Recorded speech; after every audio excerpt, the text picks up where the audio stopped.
దేవుని నామానికి వందనాలు. ఈ పగటి వేళ ఆరాధనలో దేవుడు మనలందరూ కూడా పాలభాగస్సులుగా అయి తీరడానికి దేవుడు కృపావాత్సల్యం దయచేసిన దేవునికి స్తోత్రం. ప్రత్యేకంగా దేవునికి నేను స్తోత్రం చెప్తున్నాను. గత 24 సంవత్సరాలు దేవుడి సంఘాన్ని కాచి కాపాడి పోషించిన దేవునికి స్తోత్రం. సుమారుగా 24 సంవత్సరాలు గతించిపోయింది. ఈ సంఘం ప్రారంభించి తీరి దేవుడు గొప్ప శ్రేష్టత చెందే విధానాన్ని ఈ సంఘాన్ని ఎదిగించుకొని తీసుకురావడానికి కృపావాత్సల్యం దయచేశారు. సుమారుగా 600 మంది దేవుని యొక్క బిడ్డలు ఈ సంఘంలో సభ్యులుగా ఉండి విడిచి వెళ్ళిపోయిన సంఖ్యలో అనేక మంది ఉన్నారు. కానీ యథార్థతగా సంఘానికి 100 మంది విశ్వాసులు ఈ 100 సంవత్సరంలో దేవుని కొరకు కట్టుబాటు కలిగి ఉండడానికి దేవుడు సహాయం చేసిన దేవునికి స్తోత్రం. ప్రత్యేకంగా ఆనందం కలిగే ఒక విధానం సుమారుగా 6 చోట్లలో ఆరాధనలు జరిగి రావడానికి 6 చోట్లలో ఆరాధనలు జరిపించుకొని ఇది ఈ 24 సంవత్సరాలు గతించకపోవడానికి దేవుడు సహాయం దయచేశారు. ఇంచుమించు సుమారు 12,050 దినాలు ఆరాధనలో పాల్గొనడానికి దేవుడు సహాయం దయచేశారు. అదే రీతిగా 1250 దినాల ఉపవాస కోడికలు కూడా పాల్గొనుకోవడానికి దేవుడు సంఘానికి 24 సంవత్సరాలు మీరు ఉంటే, లేకపోతే నాకు తెలియదు, అలా జరగడానికి దేవుడు సహాయం చేశారు. ఈ సంఘం నేను కేవలం ఈ సంఘానికి ఉన్న చరిత్ర గురించి కాస్త చెప్పుకొని వెళ్తున్నాను. ఈ సంఘానికి సుమారుగా 7 పాస్టర్లు ఉండి అందులో 2 మరణించారు, 5 సజీవులుగానే ఉన్నారు. 7 పాస్టర్లు ఈ సంఘానికి పాస్టర్లుగా ఉన్నారు. మాకు విడిచి 7 పాస్టర్లు ఈ సంఘానికి పాస్టర్లుగా ఉన్నారు.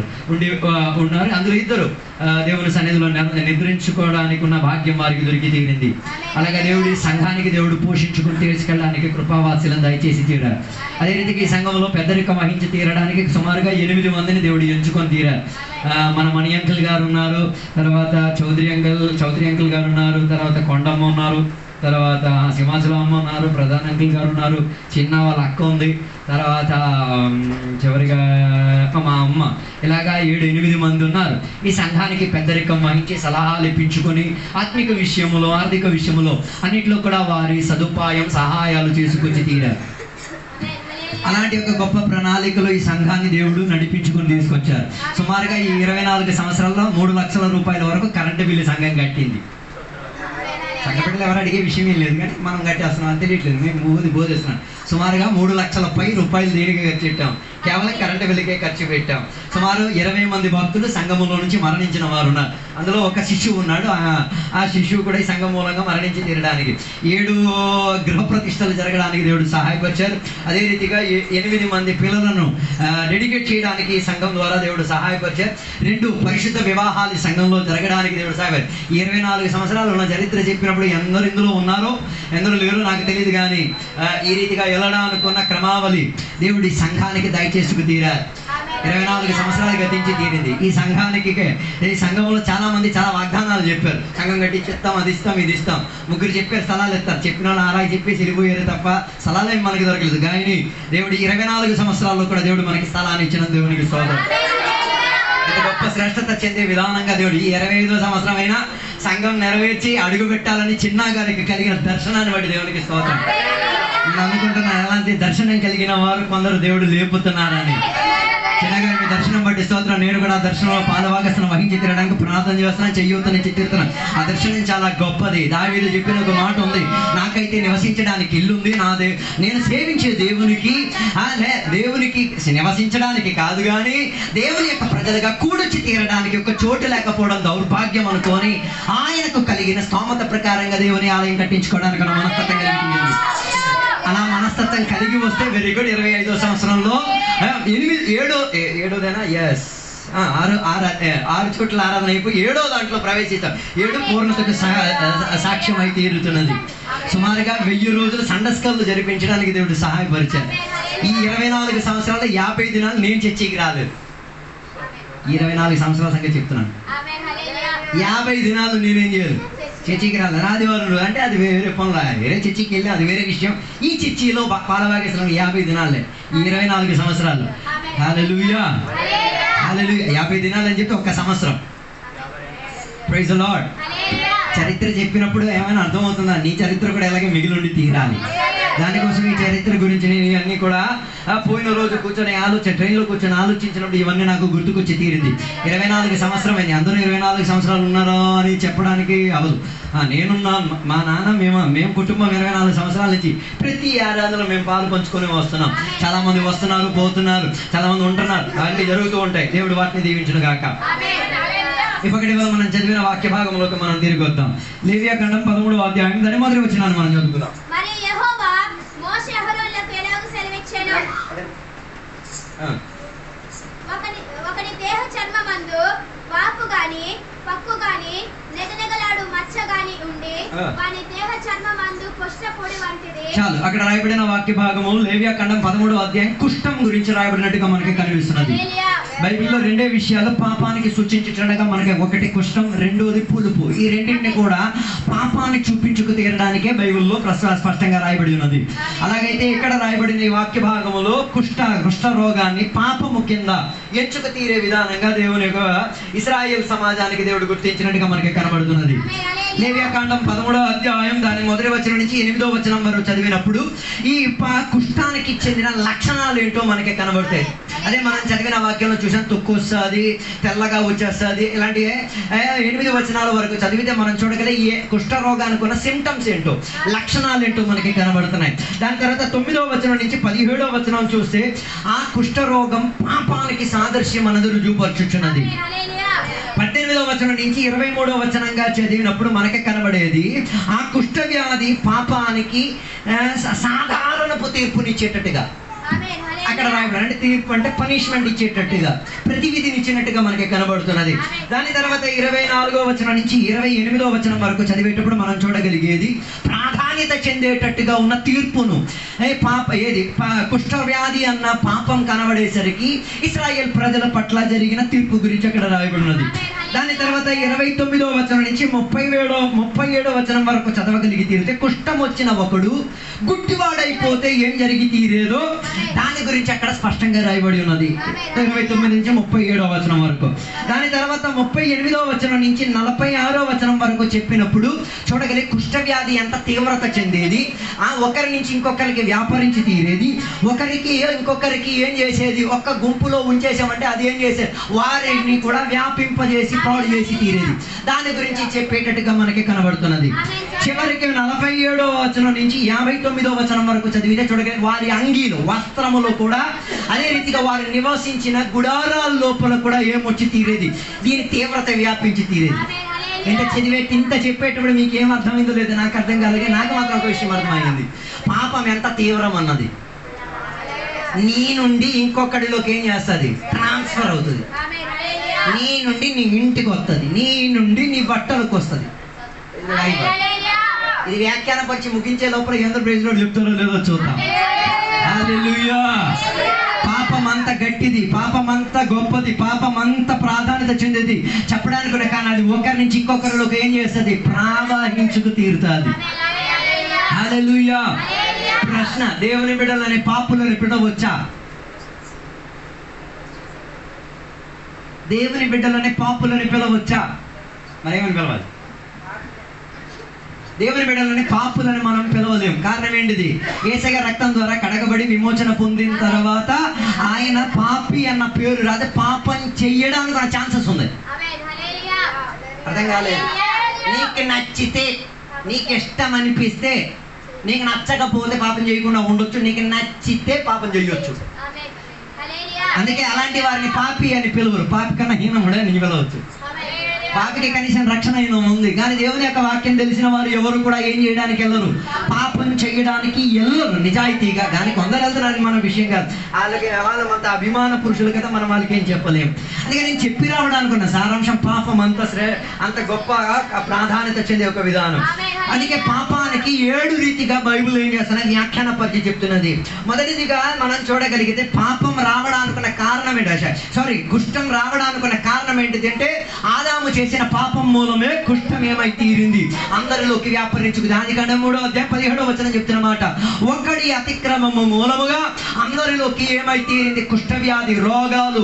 అదే రీతిగా పాపం ఏమై తీరింది, వెళ్ళిపోయి తీరింది. అందుకే వాటికి ప్రతివిధిగా యేసయ్య వచ్చారు, ఆయన ఒకడి మూలంగా కుష్ఠ వ్యాధికి చికిత్స దొరికి తీరింది, పాపానికి పరిహారం దొరికి తీరింది, పాపానికి వైద్యం దొరికి తీరింది, పాపానికి విడుదల దొరికింది. దాని అర్థం విడుదల పొందుకున్న నీవు మరలా ఏం చెయ్యకూడదు. అది గుర్తించడానికే దేవుడు కుష్ఠ వ్యాధి అన్న దానిని ఏం చేసింది, హైలైట్ చేసుకొని చూపించి తీరింది. మిగతా ఏ వ్యాధికి కూడా అంతగా హైలైట్ చేయలేదు, కానీ కుష్ఠవ్యాధి అన్న ఒక్క వ్యాధిని మాత్రమే ఏం చేసి తీరింది, అధికంగా హైలైట్ చేసుకున్నట్టుగా మనకి కనబడుతున్నది. అందుకే పాపము వలనే కుష్ఠవ్యాధి వ్యాపరించింది. పాపమే ఎవరు చేసింది? మొదటి మానవుడిగా ఉన్న ఆదాం. ఆయన సంబంధం అయితే నువ్వు పాపం చేస్తూనే కొనసాగుతావు. లేదు, నేను కడపటి ఆదాముకి సంబంధిని, నేను కడపటి ఆదాము ద్వారా జన్మించబడిన నాకు సంబంధం కడపటి ఆదాముతో అయితే ఆయన యేసుక్రీస్తు ఎలాగైతే నీలో పాపపు క్రియలు ఉండవు, పాపపు చేష్టలు ఉండవు, పాపం రావడం కుష్టం రావడం అనుకున్న పరిశ్రమలు నీలో ఉండి తీరదు. హల్లెలూయా.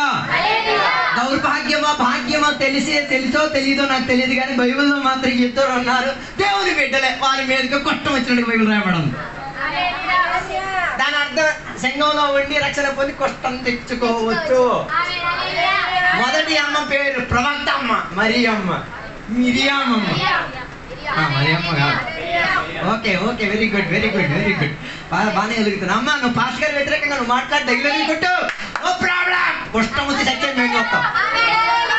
నువ్వు సమాధి చేసే గడియలో మేమేం చెప్తాము మీరే ఊహించండి.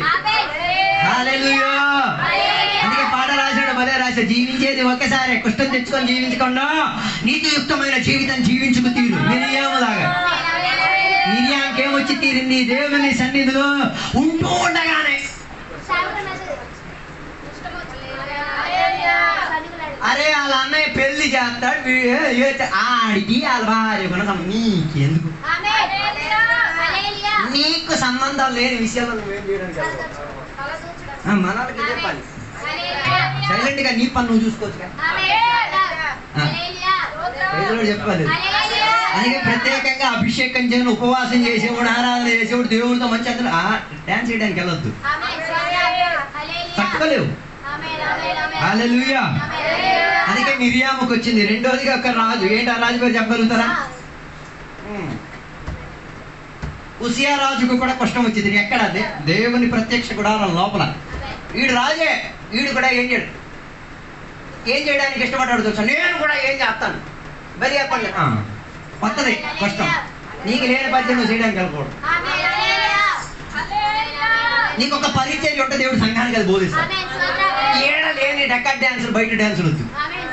అర్థం కాదు. రెకార్డ్ డాన్స్ కాదు నేను చెప్పింది. నేను ఏడ పరిశుద్ధాత్మ నీకు వ్యాఖ్యాన పరిచయం, ఇవ్వలేని పరిచయం నువ్వు బయట ఏం చేయకూడదు. ఈ కాలంలో ఇలాంటి కొన్ని తయారయ్యి వాళ్ళకి పరిచయం ఏమి ఉండవు. దానివల్ల ఎవడికి లాభం రాదు, కష్టం వస్తుంది. అరే ఉసియా, నీకు రాజుగా దేవుడు అభిషేకించారు, నువ్వు రాజ్యాన్ని పరిపాలించు, నువ్వేం చేయకూడదు. ప్రత్యక్ష గుడారం లోపల దేవుని యొక్క పరిశుద్ధి మహాపురోహితుడు ధరించిన వస్త్రాన్ని పట్టేసుకొని నీకు నచ్చినట్టుగా నీకు ఆపర్చునిటీ ఇస్తే నీకు అవకాశం ఇక్కడ వాక్యం చెప్పని పాట చెప్తే ఇది అడగలేదు. బుల్లెట్ బండి లాగా డుగుడు వస్తుంది కష్టం. హల్లెలూయా హల్లెలూయా. హలో. అందుకే దేవుని యొక్క సేవకులు చెప్పిన మాట ఏం చేయకూడదు, ధిక్కరించకూడదు. అది కూడా వీటికి లక్షణమే. అయ్యగారు రేటు చెప్పండి, ఆయన పెద్ద ఏం బాగాలేదు, కష్టం వచ్చి ముగించేది మేము చూస్తాం. Hello hello. ఆయన ఇంటికి వచ్చిండు. అందుకే అప్పుడప్పుడు తనకు దేవుడు పిలిచిన పిలుపుకు ఎప్పుడు చెప్పేది. అర్థం కాలేదు. అలా చెప్పినోడితో ఎప్పుడు ఆట ఆడడానికి వెళ్ళకూడదు. ఆట ఆడేవో జీవితాంతం నువ్వు రుణం తీర్చలేవు. నువ్వు పరలోకం కాదు కానీ భూమి నుంచి అంతరించలేవు. అందుకే దేవుడు ఇద్దరిని మాత్రమే ఎంచుకొని మరి చూపించి చెప్పారు, నాయన కుష్టం తెచ్చితే అంత సులభం కాదు, అది వదిలి వెళ్ళి తీరడానికి. అలా ప్రయాసపడి ప్రార్థన చేసే వాళ్ళు ఉంటే నో ప్రాబ్లం. హల్లెలూయా హల్లెలూయా. రెండోదిగా కుష్టం వచ్చిన కడియలో ఏం చేసుకుతే విడుగా వేరుగా ఉండి తీరాలి. అర్థం కాలేదు. ఒకడు పాపం చేస్తాడు, మరి సంఘానికి ఎక్కడ కూడా సిస్టమ్ ఉంది, ఏం భయపడ మాకండి. పిచ్చి పిచ్చి పనులు చేస్తే నీకు ఇక్కడ ప్రార్థన చేయడానికి మేము అవకాశం, అందుకే మేము ఇంచుంచి ప్రార్థన చేయడానికి అన్నడా లేదు, అది లేదు. ఈ సంఘంలో అక్కడ ఆ బేరం ఉంది, 6 months సస్పెన్షన్ బేరం తెలుసా? నేర్చుకోండి, బాగా నేర్చుకోండి. పిచ్చి పిచ్చి పనులు చేస్తే నీకు 6 నెలలు కాక ఆ వెనక కూకోబెట్టడమే. అన్ని ఆరాధనకు వచ్చి అక్కడ కూకోవడం ఎంత ఏమన్నా సైలెంట్ కూర్చోడమే. అది ఒక పనిష్మెంట్. తెలియదు కదా మనకి, అయ్యగారు చేయట్లేదు, అందుకే మీ పద్ధతి మారిపోయింది. 2 వారాలు చేసికి రాలేదు అనుకో, ఆడ కూకోబెట్టాలి. చేయట్లేదు ఆయన నీ మీద జాలి చూపించి. అలా చేయడం మొదలెడితే ఇలా దీనికన్నా ఎక్కువ మంది వచ్చేస్తారేమో. పాపం చేసిన దానికి ఎంటర్టైన్మెంట్ కాదు వాక్యం చెప్పింది. పాపం చేసేదాన్ని ఎంటర్టైన్మెంట్ అంటే సినిమా ఏంటిది, చలచిత్రం ఏంటిది, ఎంటర్టైన్మెంట్. మనకు సుఖం ఇచ్చారు. కొందరు పాపం చేసేది అలా సుఖమే. 10 పెళ్ళిళ్ళు చేసేది ఊరోళ్ళు సుఖం. 10 మందిని పెళ్లి చేసుకున్నాడు. దేవుని బట్టి ఏం చేయాలి? ఒక్కడితో పెళ్లి చేసుకోవాలి, 9తో కావాలి, వదిలే ఒకటి చెప్పగలగాలి. నాతో లేరు అనుకుంటా, అందరు ఆప్షన్ మైండ్ లో ఉన్నారు అనుకుంటా. హలో, ఉన్నారో లేదో? హల్లెలూయా, హల్లెలూయా. అందుకే కదా యోహాన్ తలకైపోయింది. ఇది 10 ఏంటి 20 కాపురాలు చేసినా ఏం చెప్పరు, సైలెంట్ దొంగలని వెళ్ళలేదు. నో ప్రాబ్లం, నాకు ప్రాబ్లం ఏంట్లేదు. హలో, సంఘం ఎప్పుడు కూడా పాపం చేసి జీవించిన బిడ్డలకి ఏంటి ఎంటర్టైన్మెంట్ చేయను, వారికి నిషేధిస్తారు, వెలివేస్తారు. హలో, చెప్పలేదు. మా చెల్లి వెళ్తున్న సంఘంలోనే మా రక్త సంబంధురాలే, అది కొడుకు సంఘానికి చెప్ప పాడకుండా పెళ్లి చేసుకున్నాడు. 6 months అమ్మ నాన్న పిల్లలకి. తర్వాత వాడు వచ్చి క్షమాపణ అడిగాడు సంఘంలో. అర్థం కాలేదు. ఇలాంటి చరిత్ర ఎక్కడైనా మీరు వెళ్ళిన సంఘంలో చూసారా? చూడండి ఎవరో అలాంటి అలాగే ఎంటర్టైన్మెంట్ చేస్తాం. నువ్వు ఏం చేస్తా నో. పాపం చేసిన వారికి దేవుడు ఏమిచ్చి క్వారంటైన్లో పెడతాడు. ఆ క్వారంటైన్లో ఉన్న ప్రాసెస్ దేనికో తెలుసా? నువ్వు పారిపోవడానికి కాదు, నాశనం తిరిగి మరలా రావడానికి. దాని అర్థం 4 వారాలు 6 వారాలు సంవత్సరం నేను మూల కూర్చోబెడితే నువ్వు మూలయాలైపోవడానికి కాదు, అందులో మరలా దేవుని సేవకుడిగా మారి తీరాలని అనుకున్నా. అభిషేకం ఆ మూల నుంచి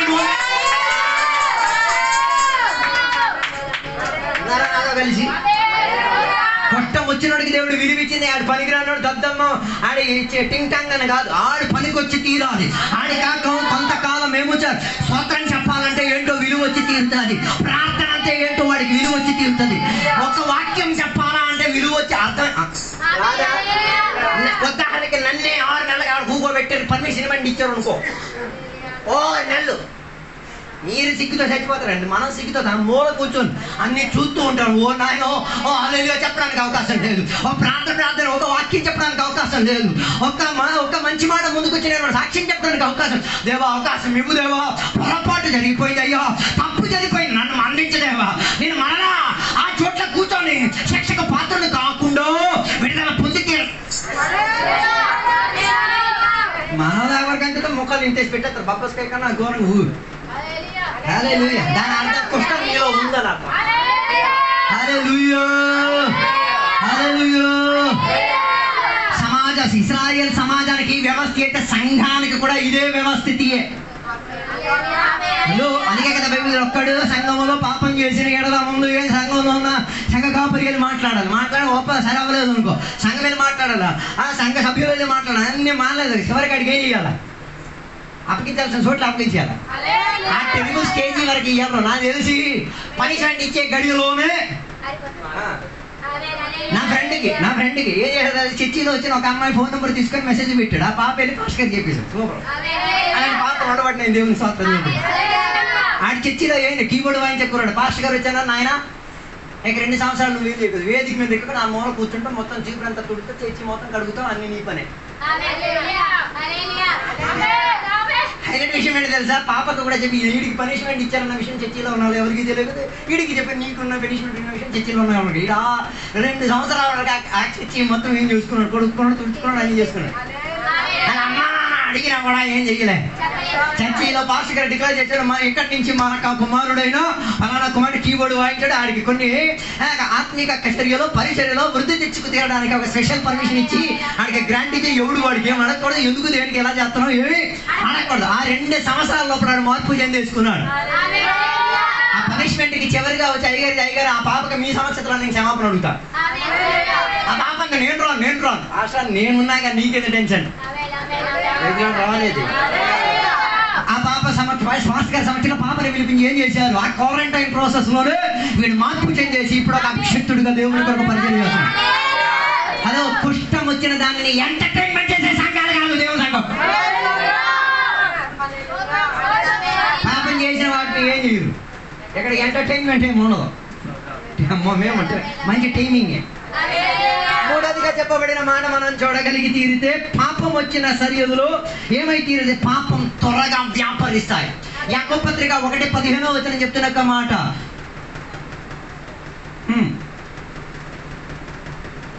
ఓ లార్డ్, తెలిసిన వాక్యమే మనకి. మోహం గర్భం ధరించి పాపానికి జన్మనిచ్చి తీరు. ఓ లార్డ్, ఏదో పేజీలో చెప్పండి. ప్రసాద్ గారు చెప్పారు. థ్యాంక్ యూ ప్రసాద్ గారు. దేవుడు దీవించను కాక. నిజంగా చెప్పారు. ఏంటిది? గర్భము ధరించి ఒడియా భాష దూరం ఆశ ఇచ్చినాయిగా దూరంగా ఉన్న దరిద్ర ఆశ. అర్థం కాలేదు. నీకు పెళ్ళి అవ్వలేదు, ఎవడికో పెళ్ళి అయ్యింది. ఆ పిల్ల నీకెందుకు? అది అందంగా ఉంటది, చందంగా ఉంటది, ఇంత జుట్టు నీకెందుకో? అది ఏంటిది? దూరక ఆశ, దగ్గరికి ఆశ. దూరక ఆశ, దగ్గరికి ఆశ. అది ఉన్నారో లేదో నాకు తెలియదు. అలాగైతే పాపం చేసేది స్టేజ్ 2. నాతో ఎవరో లేరు. నేను పాపం చేశాను దోషని. ఒరే బాబు, నీకు స్టేజ్ 1లోనే అర్థం అవ్వాలా? మోహం వచ్చినప్పుడు మోహాలు ఏం చేయాలి? చంపాలి. బైబిల్లో వ్యభిచారానికి నిదర్శనం చెప్పండి. ఇద్దరు ఒక గదిలో కొత్త కాదు, వీడు చూసాడు అనుకో, అలా పిల్ల సూపర్ హెచ్చరించేసాడు ఆయన. అసలు రావా?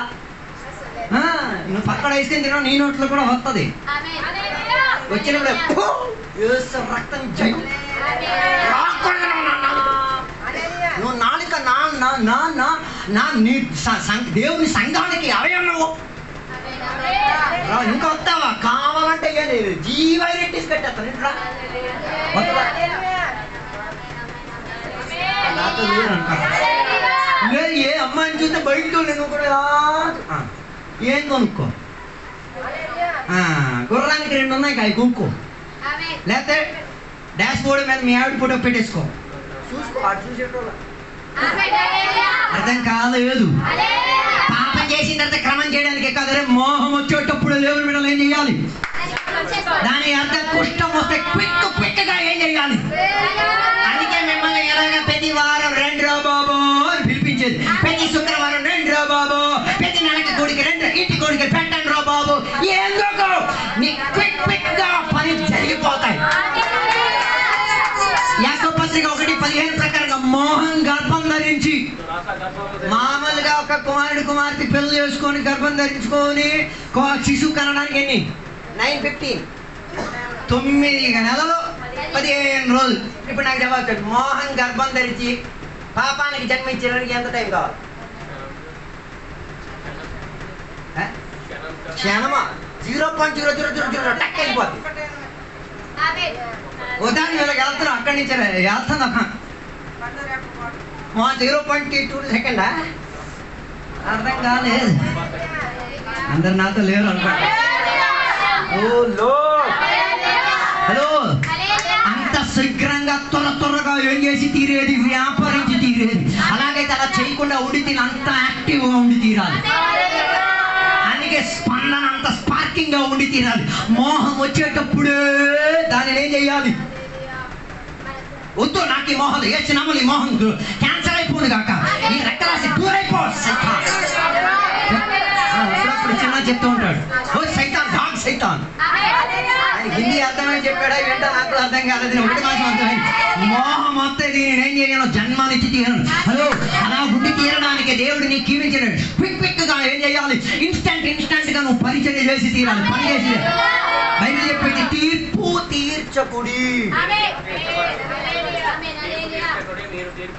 దాని తర్వాత నీ సహోదరుని కంటిలో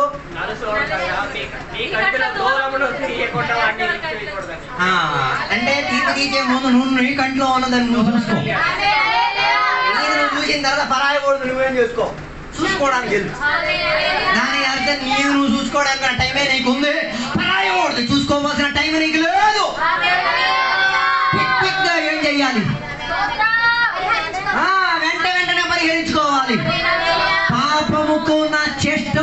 అప్పటికప్పుడు ఏం చేయాలి? అయిపోయింది. క్విక్ రెస్పాన్స్ ఉండాలి. లేదా కుష్ఠవ్యాధి వచ్చిన వాళ్ళకి ఏమి ఉండదు, రెస్పాన్స్ ఏమి ఉండదు. తర్వాత కిందకి వస్తాను ఇక్కడికి వచ్చినప్పుడు పొడవు కట్టిపోటు దొరుకుతుంది.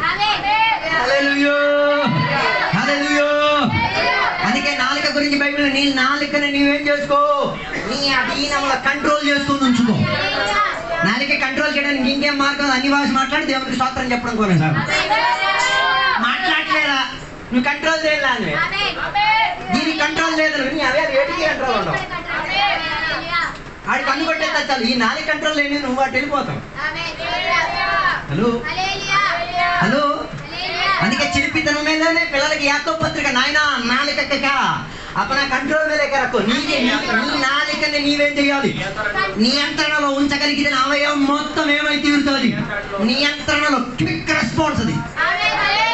హల్లెలూయా, హల్లెలూయా. నాలుగోదిగా కుష్ఠం వచ్చి తీరితే నీకే ఫీలింగ్స్ ఏమి ఉండవు. దొక్కమోడలు ఏం అర్థం కాదు. మన తగ్గ అంతే, ఎవరింటికి కాదు ఫీలింగ్స్ అని చచ్చింది. ఎవరి పెళ్ళికి నేను అన్నా, నా కొడుకు పెళ్ళికి అందరు ఓ నువ్వు కుష్టమే. కారణం ఏంటిది? సంఘం పట్ల నీకేట్లేదు, నో ఫీలింగ్స్, నథింగ్.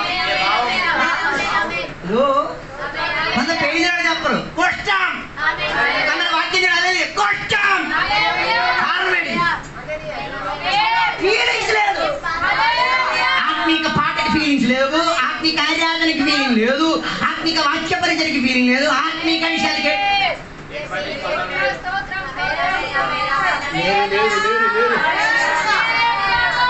ఫీలింగ్స్ కొందరికి ఏం లేదు, నో ఫీలింగ్స్.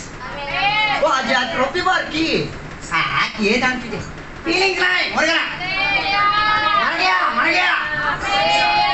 నలుగురిని అద్దె తెచ్చుకొని పంచుని తీసుకొని వచ్చేంత సోమత ఉంది. ఆసుపత్రికి అయితే 108 పిలుస్తాడు. ఎంత దేని ఎలక్ట్రిసిటీ అయినా చర్చికి 108 వెళ్తాం. ఓ లార్డ్, హల్లెలూయా, హల్లెలూయా, హల్లెలూయా. అందుకే ఏం చేయకూడదు? దేవుని బిడ్డలకు దేవుడు ఇచ్చిన ఫీలింగ్స్ ఏం చేయకూడదు? కుష్ఠవ్యాధి తెప్పించుకొని ఏం చేయకూడదు? ఇన్వాలిడ్ చేసుకోకూడదు. హల్లెలూయా. దేవుని బిడ్డల పట్ల దేవుని బిడ్డలు ఎప్పుడు ఏమై ఉండి తీరాలి? ఏకమని. అందుకే సంఘానికి పిలిచిన ఒక పదవిడ దేవుని యొక్క శరీరం. శరీరానికి ఏముంది? అవయవాలు ఉన్నాయి. Okay, very good. ఈ తాళం తీసుకొని, ఈ సూది తీసుకొని వీడికి పొడిచాను అనుకో, నేను పొడవడం కాదు, పొడిచాక మునిపే నాకు నొప్పి వచ్చేది. అలా లేదు, పొడిచిన తర్వాత కూడా మనకి నొప్పి లేదు. అర్థం కాలేదు. ఈడు దేవుని సంఘానికి ఆ రక్షణ పొంది మనం పొందలేదు,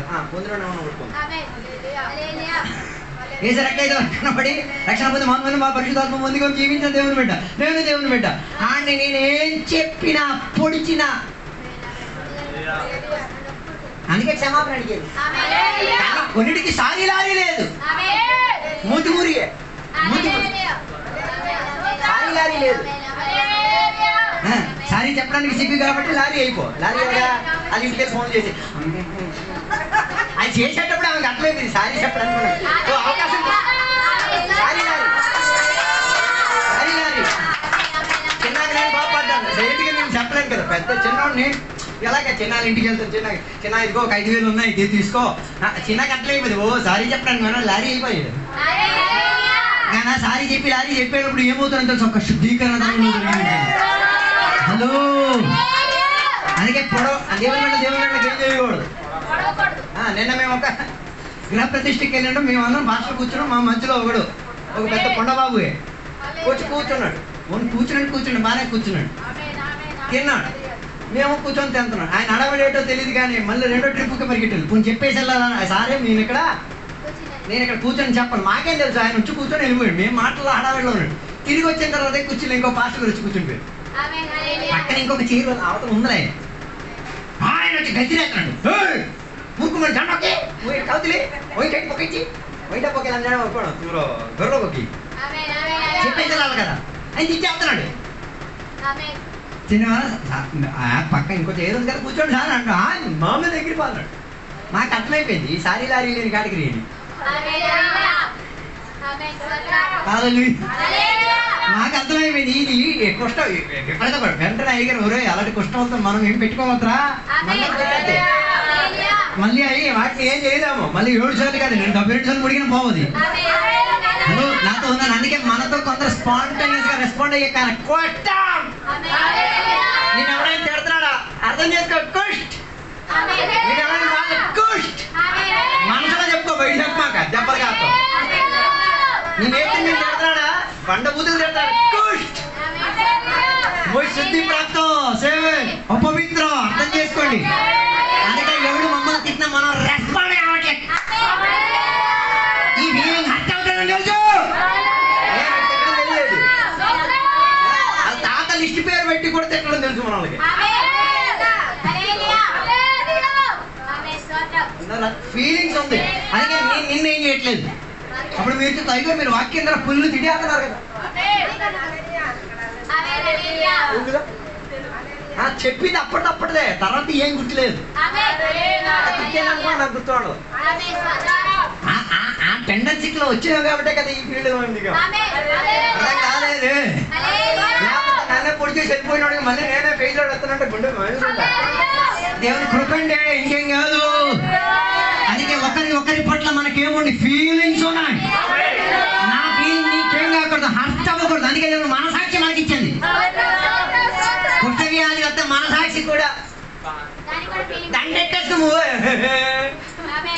అంటే చచ్చిందని అర్థం దండెట్టేసి అందుకే నేను ఎప్పుడు చెప్తాను కుష్ఠవ్యాధి చచ్చింది అనుకో దండెట్టేసి కొవ్వు చేసి పళ్ళు పదరాలు పెట్టేస్తాను దేవతగా ప్రఖ్యాపన చేశారు మా నీ ఫీలింగ్స్ ఏం చేయకూడదు చంపకూడదు వాటిని చట్టపరి చేసుకుని ఉంచుకో ఎవరికి బాధ కలగకూడదు నీ మూలంగా ఒకరోజు ఒక విశ్వాసం వచ్చి నా దగ్గరికి వచ్చి అయ్యగారు సారీ అయ్యగారు తప్పు అయిపోయింది నేను అంత మంచిలో నేను పాట పాడేశాను ఒకరైతే నేను షాక్ అయిపోయింది అంత మంచిలో నేను పాట పాడేది నాకు అర్థం కాదు ఎందుకలా చెప్పాలి లేదు నేను అది పాడుతున్నప్పుడు ఏం ఫీలింగ్ అనిపిస్తుంది ఇంటికి వచ్చిన తర్వాత నాకు ఫీలింగ్ వచ్చేసింది తప్పు అనిపించింది మీరు పాడుతున్నారు దాని మధ్యలో నేను దూరపాడి చెప్పేసానేమో నాకు భయం వేసింది అది ఎవరికి అభ్యంతరం నేను ఎవరేమో అనలేదు కదా లేదండి అయితే సారీ చెప్పాలనిపిస్తుంది చెప్పండి నో ప్రాబ్లం ఆ ఫీలింగ్స్ కి ఆమె ఏం చేసి రెస్పాండ్ అయితే ఇది అదే దేవుని బిడ్డలకు ప్రత్యేకత కుష్టం ఉన్నవాడికి ఫీలింగ్ ఉండదు ఎలకలు కరిచిన ఫీలింగ్స్ ఉండదు ఎవరికి పొడిచిన ఫీలింగ్స్ ఉండదు ఏ ఫీలింగ్స్ ఉండదు కారణం మొత్తం చచ్చింది కాబట్టి దేవుని బిడ్డలు అలాగా కాదు మనకి ఫీలింగ్స్ ఉన్నాయి ఒకటి బాధపడితే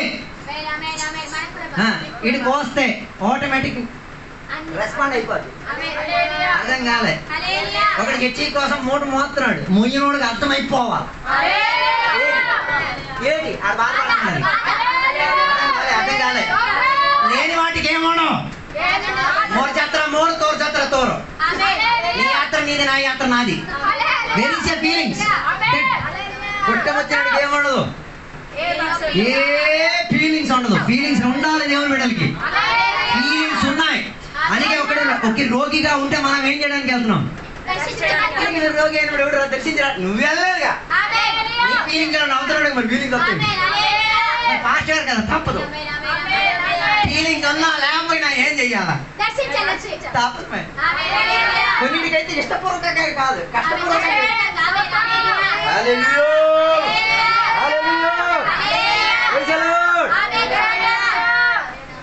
కలిసి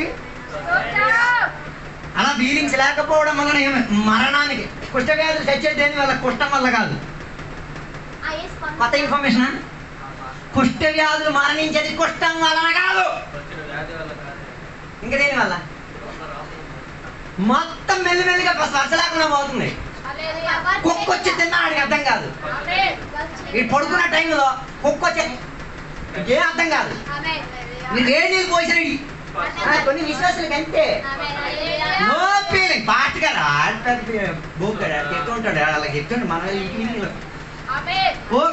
కుష్టి హోగా మేకా కరేగా మా వాక్యం మీకు కుష్టం తెప్పిందని మేమేం చేస్తాం ఏం చేసేది అందుకే 5వదిగా చెప్పే కుష్టం నిన్ను మరణానికి నడిపించుకు తీరుతాను హలో ఉన్నారా నాతో కలిసి కుష్టం నిన్ను కుష్టం వచ్చి చచ్చిపోయిన వాళ్ళు అందరూ ఉన్నారు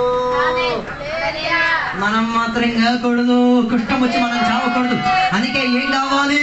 మరణం జరిపించుకోకుండా ఉండి తీరడానికి దేవుని యొక్క నిత్య వాక్యం మనకి దొరికి తీరేది, మంచి ఆరాధన పాటలు మనకి దొరికితే, ఉపవాస కూడికలు మనకి దొరికితే. ఈ మించిన పార్టీలో మేము ఉన్నాం. నీ ఇష్టం, నీ కష్టం. నాకు ఆరాధన ఏం వద్దులే, ఆదివారం మాత్రం వస్తాను కౌంట్లేడు, నో ప్రాబ్లం. కష్టం వచ్చి చచ్చేది మేమేం చేస్తాం, చూడాల్సి వస్తుంది. నాతో లేదురా ఫీలింగ్స్, లేకపోతే మెల్లిమెల్లిగా మొడో చచ్చిపోవడమే. కష్టం వచ్చి ఎవరు ఏం చేయకూడదు, చావకూడదు. మామూలుగా సస్తే ఇంతింటే, కష్టం వచ్చి చచ్చిందనుకో. అదే కదా మిరియాం విషయంలో దేవుడు ఎంత కృప చేశాడు చూడండి. కష్టం వచ్చిన గడియలో దేవుని మహిమా మేఘం దిగి మేఘం దిగి వచ్చింది అనుకో, పరుగులు సర్దేసుకుని నీళ్ళు వెళ్ళిపోవాలా? ఈయన ఎక్కడ ఉంటుంది? జీవితాన్ని ఆడే ఉంటుంది. అర్థం కాలేదు. అందుకే కుష్టం వచ్చిన కుష్ట వ్యాధులు ఏం చేసుకోవాలి? ఊరికి దూరంగా నిలబడాలి. అడిగి తిండి ఎవరు పెట్టరు, ఇల్లుండదు, గోడ ఏముండదు, ఏ సదుపాయాలు. ఎవడైనా ఆ ఏరియా కొత్త ఇడు పలకాల కుష్టం కుష్టం కుష్టం కుష్టం కుష్టం కుష్టం కుష్టం కుష్టం. ఈ పాట పాడాలి మరి. ఆడ ఎంటర్టైన్మెంట్ అంతా ఇదే. ఇది చూచి ఇడికి విరక్తి వచ్చి ఏటానికి ప్రారంభం, పశ్చాత్తాపంలోకి దిగిపోతుంది. అమ్మో ఎలాగైతే నా గౌరవం 3 పూట తిండి లేకపోతే నేను చచ్చిపోతున్నా, 3 రోజులు ఒక్కరోజు ఎలాగో గడిపేస్తాను కానీ తిండి లేకపోతే చచ్చిపోతాను. నాకు చికిత్స కావాలి, నాకు స్పర్శ రీబ్యాక్ కావాలి, నాకు శరీర స్పందన కావాలి, నాకు దేవుడు కావాలి, వాగ్దానం కావాలి, నాకు ఏం కావాలి? సహవాసం కావాలి. ಕುಷ್ಠರೋಗಿ एकला दिला ಹುಡುಗ బుద్ధి ఐవోకి మొత్తం ప్రార్థన దొరకాలి, మొత్తం మండలి దొరకాలి, మొత్తం పాస్టర్ దొరకాలి. సారీ, నాకు పాస్టర్ కావాలి, నాకు సంఘం కావాలి, నాకు అల్లెలియా కావాలి, కొట్టం అన్నది వద్దు. దీనికన్నా దరిద్రం ఇంకేం లేదు అన్న పరిజ్ఞానం చావుకు ముందే ఆ వ్యక్తికి వచ్చి తీరింది అనుకో, ఆడు మార్పు చెంది తీరగలుగుతాడు. అందుకే సంఘం ఎంత భాగ్యం. ఆరాధనకి మంచి పాటలు ఇస్తున్నారు, మంచి ఆరాధన చేశాను. చెయ్యండి, నేను మొద్దపప్పు నీ ఇష్టం. కుష్ఠపప్పు నువ్వేం చేస్తావు చేసుకో. చప్పట్లు కొట్టొద్దు, హల్లెలూయా చెప్పొద్దు, వందనాలు చెప్పొద్దు, సాక్ష్యం చెప్పొద్దు, ఆరాధన నో ప్రాబ్లం. కొట్టంతో చచ్చేది మేమే చూడాలి. అలా చావకుండా ఉండడానికి దేవుని బిడ్డలు ఏం చేయాలి? దొరికిన అవకాశం సద్వినియోగపరచండి. ప్రార్థనలో పాల్గొండి, ఉపవాస కొడుకులు పాల్గొండి, ఆరాధనలో పాల్గొండి, ఆరాధన చేసుకోండి. విడుదల ఎంత విడుదల కావాలి అంత విడుదల ముందు నీ స్పర్శ తిరిగి దొరికి ఎంతటిగా. నీ స్పర్శ తిరిగి దొరికి తీరేది, మరలా తిరిగి స్థాపన పొంది తీరేది, మరలా జీవం పొంది తీరేది. అందుకే నేనే జీవం, నేనే మార్గం, నేనే సత్యం, నా దగ్గరికి తప్ప నా దగ్గరికి రాకుండా ఎవరు కూడా ఏం చేయలేడు. ఈ దాహం తీర్చబడలేదు. ఏ సై దగ్గరికి వచ్చే చావు తప్పిపో. ఏ చావు? కుష్ఠం తెచ్చిన చావు. హల్లెలూయా. అలాగైతే ఆ రోజు కుష్ఠ వ్యాధికి ఏముంది? చికిత్స ఉంది. అది సంఘం ఇచ్చుచున్నది, వాక్య పరిచయిస్తున్నది, ఆరాధన. कुछ नहीं करता तो उसका अर्थ क्या है? ఏం చెయ్యను నేను. రోగి, భోగి, రోగం. హలో,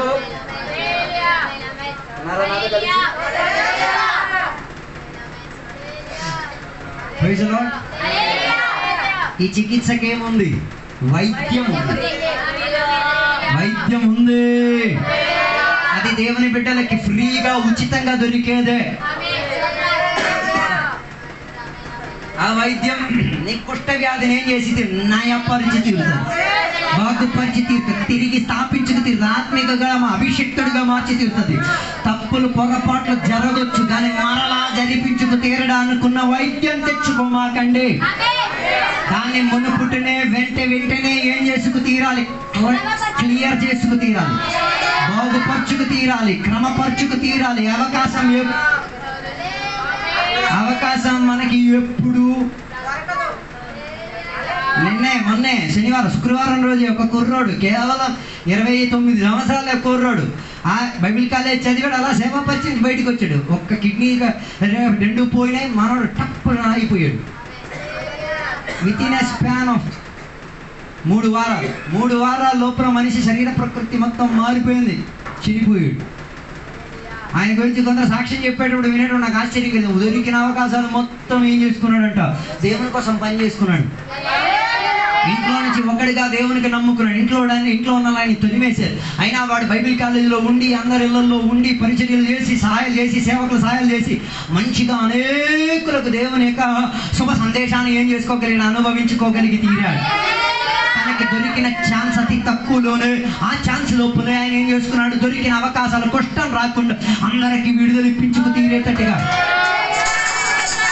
సువార్తకి వెళ్ళేది దేనికి?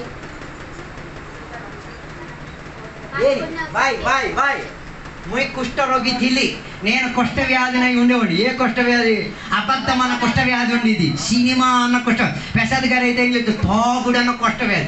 ఏడ తాగితే ఆడే పడుకుంటానే తప్ప ఇంకెక్కడ కనబడను. ఆయన అయితే ఏం చెప్తాడు, నేను సబ్బు బ్యాండ్రో నా జక్ జొడమ్మతే జక్కన్ డానియల్స్ నాటు సారా కటుంబ ఏటేటో పేర్లు ఉన్నాయి, అన్నీ ఆయనకి తెలుసు. ఆయన కుటుంబ అని తాగినా ఈ శరీరం ఆ కుష్ట బిందెలు. ఇప్పుడు ఆ కుష్టం లేదు. తాగుడు చూస్తే బై చెప్పేస్తాను, తాగే రోజు చూస్తే స్వాత చెప్తానే తప్ప తాగడానికి వెళ్ళను. కారణం ఏంటిది? నేను కుష్ఠవ్యాధిని అన్న పరిజ్ఞానం నాలో వచ్చింది కాబట్టి ఇంకో కుష్ఠవ్యాధి కనబడేటట్టే, ఒరే కుష్ఠవ్యాధిరా నీ కుష్టం ఉందిరా నాయనా చికిత్స.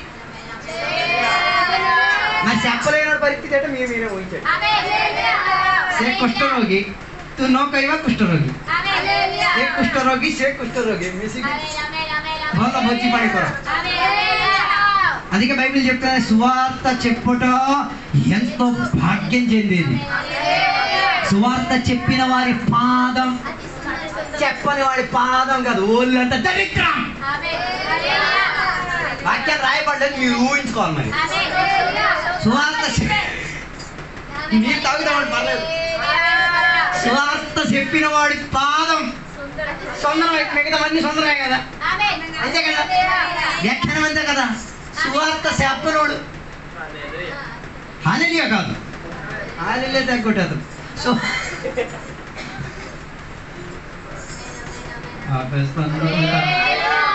నా మీద కసి మీద ఉన్నట్టు కత్తులు కడాల కింద పడేసేయండి. హల్లెలూయా. పర్లేదా తమ్ముడు, కొద్దిగా నీళ్ళు ఇచ్చేయండి. హల్లెలూయా. ఏముంది? చికిత్స ఉంది. హల్లెలూయా. చికిత్స ఎక్కడుంది? దేవుని సన్నిధిలో ఉంది, దేవుని దగ్గర. అందుకే ఆరాధన గుడికి వెళ్ళండి, 10 మానేస్తాను వెళ్ళండి.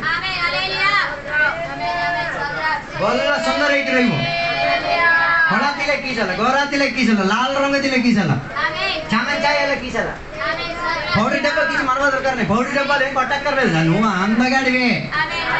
10,000కు సుందరుడు ఆయన అయితే నువ్వు 11,000 నువ్వే. ఆయన 10,000కు సుందరుడు, నువ్వు 11,000 కదా. వాక్యమే నేను విడదీసే చెప్పింది. అదో హల్లెలూయా. అందుకే కుష్టం ఉన్నోళ్ళు చూసేటప్పుడు వెంటనే ఏం చెప్పేది వాక్యం, నాయన మార్చుకోరా బాబు, సినిమాలు చూడొద్దురా, ఈ నెయిల్ పాలిష్లు గట్టి పెట్టొద్దురా, నెత్తికి క్రాప్లు గట్టి చెయ్యొద్దురా, మారరా నాయన, ఏం కుట్టం తెచ్చేది, ఈ ఎంటర్టైన్మెంట్ చూడలేకపోతున్నా నాయన, మార్చుకో, బాగుపడు, కష్టం రాకుండా జీవించరా నాయన, చికిత్స దేవుని దగ్గర ఉంది, బాగుపడు, తాగుడు మానే, అభ్యాసాలు మానే, సినిమాలు మానే, కైనాలు మానే, నీ శరీరాన్ని దేవుని ఆలయంగా మార్చుకో. నీ భార్య పిల్లలతో సుఖంగా కుటుంబంగా జీవించుకో. నీ భార్య పిల్లలకి ఆ మందు తాగడానికి నా డబ్బులు తీసుకొని గుడ్లు కట్టుకొనేసి పెట్టు, బాగు గుడ్డు పెట్టు, కోడి గుడ్డు పెట్టు, ఆ ఏను గుడ్డు దొరికి ఏను గుడ్డు పెట్టు, ఆస్ట్రిచ్ గుడ్డు ఆస్ట్రిచ్ పెట్టు, పెట్టి ఇప్పించండి. అదే కదా ఇప్పుడు బెసాలు గారు చేస్తున్నారు, రోజు వంటంట చూడు, ఏం చేస్తాడో లేదో తెలీదు, ఓ తాయిగేస్తాడు, డబ్బా అయినా అది తేడు, పోనీ అందులో అయినా ఏ కీరకాయలో ఏ దోసకాయలో ఏదో పెట్టు, అది దేవుడు. తాయిగేసి బాటి డుంగు, తర్వాత డుంకు డుంకు అయ్యో మారిన కుష్టం మేర చికిత్స దొరికింది. ఆయనకి చికిత్స చికిత్స రావడం 4 బస్తా 1 బస్తాయా ఉల్లిపాయలు వయసుకి మారిపోయాడు. ఎక్కడ 31వ తారీఖు పోయేది రోజు ఏదో మా అమ్మ వీడికి గుళ్ళి గేద వేస్తారు, వీడి టీ ఎత్తున్నారు, వీడి టిఫిన్ పెడుతున్నారు, ఆడికి అర్థం కదా, ఇదేట్రా బాబు నా మీద ఈ తోబూతుడు అందరికి ఎలా వేస్తాడు బాబు, ఈ కొట్టుడు మారిపోవాలా. ఈ ఇడ్లీ మారిపోవాలి ఇచ్చేట మా అమ్మ వేస్తారు వీడు మారిపోవాలి వేసి రక్తం చేసి ఈ ఇడ్లీలో వేసి రక్తం వ్యాపారం తిరిగిన వెంటనే కుట్టాం అయిపోయి చేతులు కడిగే గడిలో పరిగెట్టి మా అమ్మది అసలు బాబు ఆరాధన ఉందే భోజనానికి ముందు మాత్రం పేదలకు వచ్చేయి మరి ఆ డైలాగ్ ఆయన ఏం చేసిందో తెలియదు కానీ ఒక కథలింపు తీసుకొచ్చి తెలియదు ఆయన కథమైతే కుట్ట నాలో ఉంది ఒక ఇడ్లీ పెట్టి ఒకని మార్చుకోవచ్చు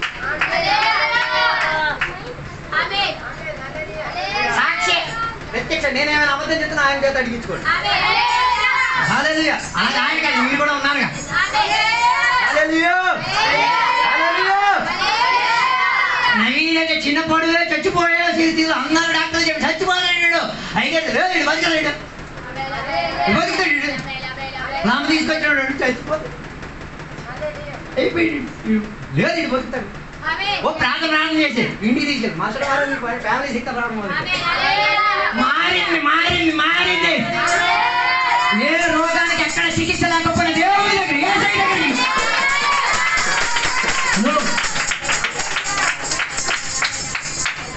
ఏడవదిగా కష్టం వస్తే వచ్చినోడికి అర్థం కాదు నాతో లేదు అనుకుంటా నాకు కష్టం వస్తే నాకు అర్థం కాదు నాకేం వచ్చిందని తెలియదు కదా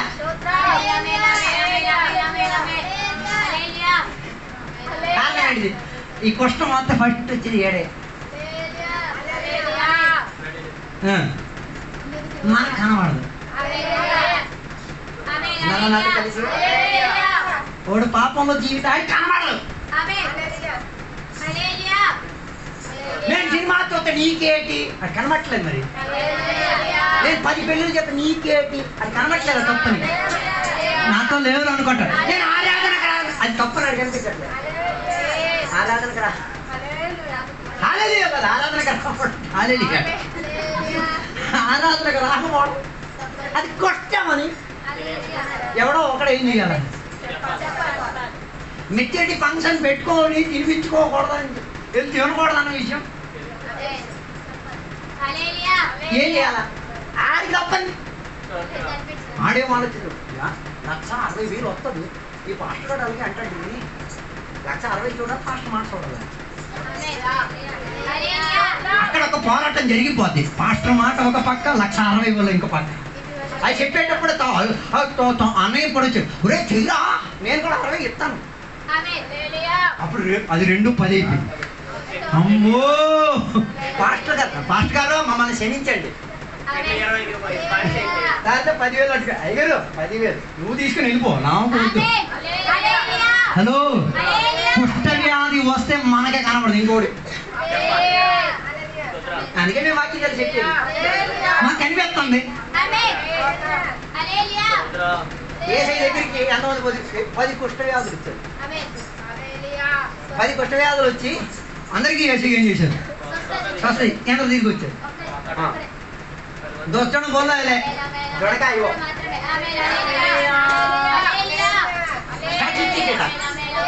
దశభాగమే వస్తుంది మిగతా 90 భాగం రాదు ఆ 90 భాగం రావాలంటే నువ్వు దశమ భాగాలు కట్టుకుని దేవుడి దగ్గర పోరాడాలి ఆ కుష్ఠవ్యాధిని తాకండి ఆ రోగికి దేవుడు విడుదలైవ్వండి ఆయనకి దేవుడి దగ్గర ఉపవాసం చేసేది మా అబ్బాయిని మార్చాడు వేసి రక్తం వాడిని కట్ చేసి ఆడే పని చేస్తాడు అక్కడ దేవదూత దిగొచ్చండి తాకాల ప్రార్థన చేసే కారణం ఏంటిది ప్రార్థన చేసే నువ్వు పోల్చావు వాడికి ఏముందని కష్టం ఉందని పోల్చావు సంఘంలో నిలబడి ఏమండి నా కొడుకు కోసం మీరు అందరూ ప్రార్థన చేయండి 3 రోజులు ఉపవాసం చేయండి 3వ రోజు అయిపోతే నేను భోజనం పెడతా అందరి కోసం అని మారితే నేను అందరికి భోజనం పెడతా అని మారుతాడు మీ సహాయం నాకు కావాలి మీ తోడు నాకు కావాలి మీ సహవాసం